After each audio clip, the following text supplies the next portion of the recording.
guys, welcome back to my channel and thank you for clicking on this video. Welcome back to Nursing with Cindy. So today we're going to be talking about the most commonly used tool in the medical field, and that is of course your stethoscope. Yes. Okay, so we're going to be talking about what a stethoscope is, the parts of the stethoscope, and along the way I will be giving you guys some advice on how to use your stethoscope and some things like on what to learn about your stethoscope, as well as how to place the ear tips in those ear canals the correct way. All right, so if you're interested, stay tuned.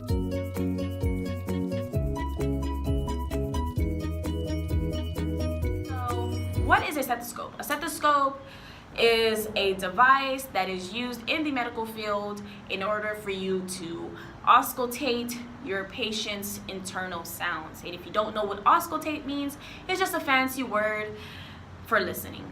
Okay, you're just going to be listening to your patient's internal sounds. So these includes the heart, the lung, those bowel sounds, along with your blood flow in the arterial and venous blood when you're doing your blood pressure reading with the your blood pressure reading manually. So if you're going to be around patients and you're required to take their vital signs, you do want to get yourself a stethoscope.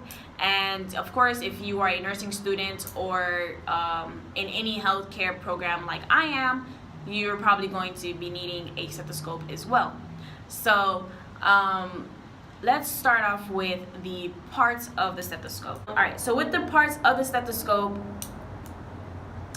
we start off with the ear tips.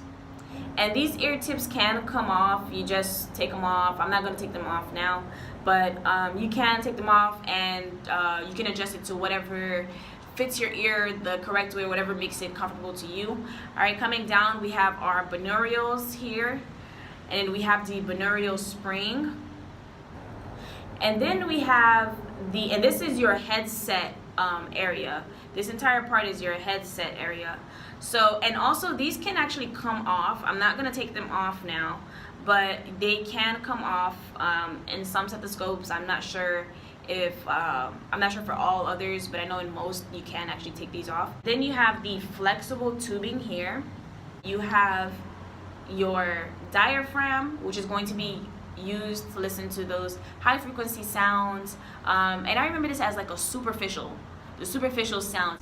So your lung sounds, your heart sounds, bowel sounds. The bell is going to be used to listen to those deep sounds that's I would say covered by certain organs that you would typically not catch with your high frequency sound. So this is for low frequency murmurs, your heart murmurs, any bruits. These can actually come off, and you can take them off for your pediatric patients because these are adult sizes.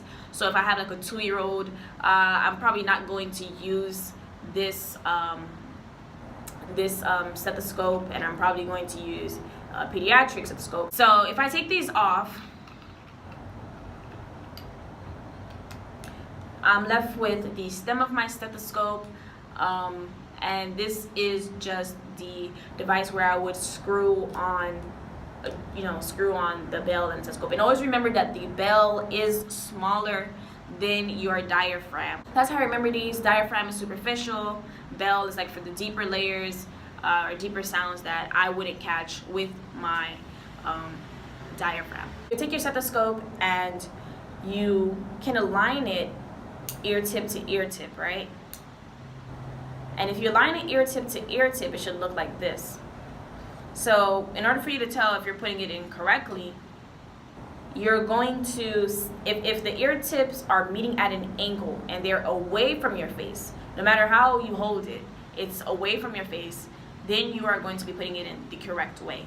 If you turn it around and the ear tips are coming towards you, then you're going to be placing it in the incorrect way. If you place them in and they're not lined up, what you can do is that you can adjust these binaurals.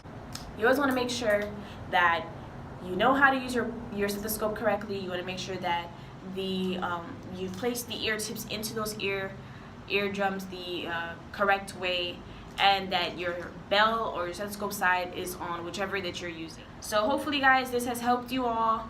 If it did, give it a thumbs up, and if it didn't, go ahead and comment below on how I could have made it better for you. And if you're just wanting to give advice, go ahead and comment below for other students that are going to be watching this video. And thank you all for watching.